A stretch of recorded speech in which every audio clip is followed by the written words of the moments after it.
जय हिंद दोस्तों। तो फिर हम आज हाजिर हैं एक नई क्लास के साथ, जिसमें हम आज वर्ण के बारे में पढ़ेंगे। इससे पहली कक्षा में हमने आपको व्याकरण से जितना भी टॉपिक पूछा जाता है उसके बारे में हमने आपको बताया था। कुल मिला के हमने 20 टॉपिक निकाला था, जिससे लगभग बिहार बोर्ड में क्वेश्चन 1-2 क्वेश्चन देखने को मिल जाता है। उसी से आज हम पहला शुरू कर रहे हैं, जिसका नाम है वर्ण विचार। ठीक है, इससे हर बार जो है ना वो 2 से 3 क्वेश्चन जरूर आता है कि इसका उच्चारण स्थान क्या होता है। तो देखिए, हम शुरू करते हैं सबसे पहले स्वर वर्ण के बारे में। ठीक है, तो आप इसको ध्यान से सुनिएगा और आगे जो है लिख लीजिएगा थोड़ा सा। ठीक है, क्योंकि बाबू जो कॉपी में लिखा रहेगा ना वो ज़्यादा आपको समझ में आएगा। एक बार अपने हाथ से क्या करना है, लिख लेना है। ऐसे तो हमने आपको बोर्ड पे लिख दिया है, एक बार पढ़ के भी बताते हैं। देखिए, सबसे पहले है कि वर्ण क्या है। ठीक है, तो देखो हम लोग जो है ना बचपन से याद करते आए हैं बस एक ही वर्ड, जिसका खंड या टुकड़ा नहीं किया जा सकता है उसे क्या कहते हैं, वर्ण कहते हैं। राइट, हमेशा एक ही चले कोई नहीं, आज थोड़ा बदल देते हैं हम। ठीक है, तो आओ बदलते हैं। तो आज हमने लिखा है कि मुख से निकलने वाली प्रत्येक सार्थक ध्वनि को क्या कहते हैं, वर्ण कहते हैं। अब अगर आपसे कोई पूछे कि वर्ण किसे कहते हैं, तो आप बोलिएगा मुख से निकलने वाले सार्थक ध्वनि को क्या कहते हैं, वर्ण कहते हैं। ठीक है, अगला क्वेश्चन है कि वर्ण के, आपको क्वेश्चन पूछता है, ऐसे बिहार बोर्ड में भी देखा गया है ये क्वेश्चन, कि वर्ण के सार्थक मेल को क्या कहते हैं। तो याद रखोगे बाबू, वर्ण के सार्थक मेल को वर्णमाला कहते हैं। क्या कहते हैं, वर्णमाला कहते हैं। आगे है कि उच्चारण के आधार पर वर्ण के प्रकार। आपसे क्वेश्चन पूछेगा कि उच्चारण के आधार पर वर्ण कितने प्रकार के होते हैं। तो याद रखिएगा, उच्चारण के आधार पर वर्ण जो है 2 प्रकार के होते हैं। कितने होते हैं, 2 प्रकार के होते हैं, जिसमें पहला है स्वर वर्ण। पहला क्या है, स्वर वर्ण। तो स्वर वर्ण के बारे में देखिए, बोल रहा है कि जिनके उच्चारण में अत्यंत कम समय लगे उसे क्या कहते हैं, स्वर वर्ण कहते हैं। उसे क्या कहते हैं, स्वर वर्ण कहते हैं। ठीक है, ऐसे तो हम लोग जो है बचपन में याद किए हैं, जिसके उच्चारण में किसी दूसरे वर्ण की सहायता न ली जाए उसे क्या कहते हैं, स्वर वर्ण कहते हैं। तो वो भी सही है और ये भी सही है, थोड़ा सा अलग होना चाहिए ना। आप 10th में चले गए हो तो सब दिन पहला वाला देखोगे तो फिर दिक्कत है। चलिए, तो आगे है, इसे जो है ना मात्रा भी कहा जाता है। इसे और क्या कहा जाता है, तो इसे और मात्रा भी कहा जाता है। आगे है, इसकी संख्या जो है कितना है, 11 होती है। इसकी संख्या कितनी होती है बाबू, 11 होती है। तो अब एक बार देख लेते हैं कौन कौन होता है। तो देखो, पहला होता है अ। ठीक है, देखो इसको सीखने का सबसे अच्छा तरीका है, आप मेरे साथ बोलो। जिस भी रूम में आप बैठे हो ना, जिसमें इसको देख रहे हो आप मुझे, उस रूम में बैठे बैठे आप भी अपने मुंह से आवाज़ निकालो, बोल बोल के पढ़ो। ठीक है, ताकि कुछ ज़्यादा याद रहेगा। तो पहला बोलिए मेरे साथ, क्या है, अ। दूसरा आ, हर्षई दीर्घई हर्षौ दुर्गौ, री ए आई ओ औ। ठीक है, ये टोटल कितना है, 11 है, जिसमें पहला अ, बोलो मेरे साथ, चुपचाप है रे, गलत बात है, बोलो। अ, आ, हर्षई दीर्घई हर्षौ दुर्गौ, री ए आई ओ और औ। ठीक है, ओ और क्या है, औ।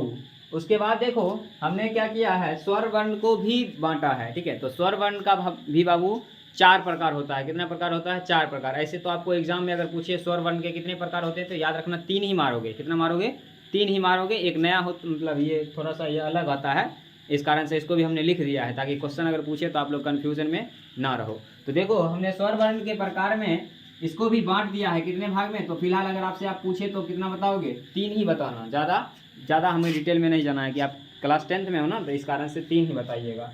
लेकिन हम लिख दिए हैं ताकि आप जानते रहो। जैसे पहला है कि हरस स्वर किसे कहते हैं। पहला क्वेश्चन क्या है, हरस स्वर किसे कहते हैं। तो देखो बाबू, हरस स्वर बोल रहा है जिसके उच्चारण में कम समय लगे उसे क्या कहते हैं, हरस स्वर कहते हैं। जिसके उच्चारण में कम समय लगे उसे क्या कहोगे, हरस स्वर कहोगे। जैसे देखो यहाँ पे हमने लिखा है कि इसकी संख्या कितनी है, 4 है। अब देखो बाबू, इस 4 को बोलेंगे तो आपको पता ही नहीं चलेगा कि कब सर बोलकर निकल गए। देखो पहले हम बोल रहे हैं अ।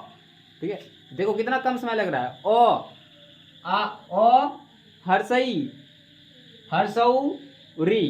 तो याद रखोगे कि हरस स्वर की संख्या कितनी होती है, तो 4 होती है। जिसमें पहला अगर आपसे पूछे तो बोलोगे अ, हर्षई हर्षौ री। क्या होता है, अ, हर्षई हर्षौ और री।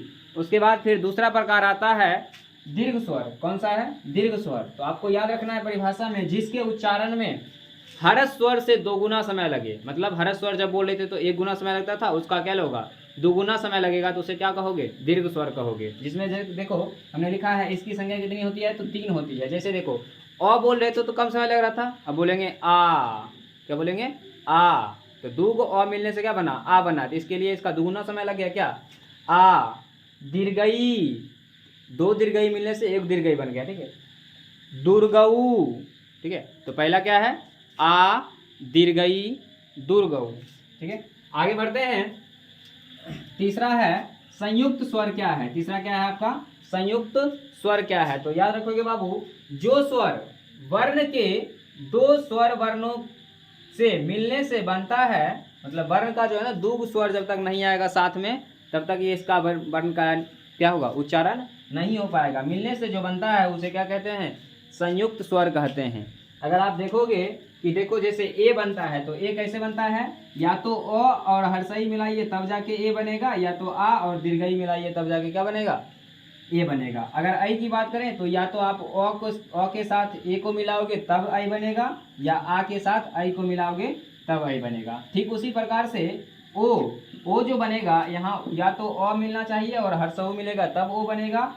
या आ और दुर्गऊ मिलेगा तब अ बनेगा। उसी प्रकार से अ की बात करें तो अ में जो है ना अ के साथ ओ मिलाओगे तब अ बनेगा, या आ के साथ जो है अ मिलाओगे तब क्या बनेगा, अ के साथ अ मिलाओगे तब क्या बन जाएगा, अ बन जाएगा, ठीक है।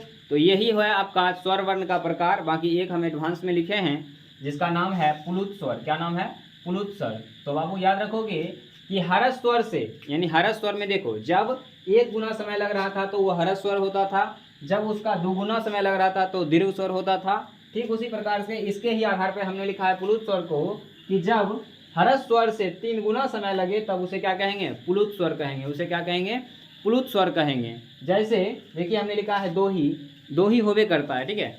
पहला अंग, ठीक है, अंग, देख रहे हो 3 गुना समय लग रहा है ना, अंग, अह, क्या, अह, ठीक है।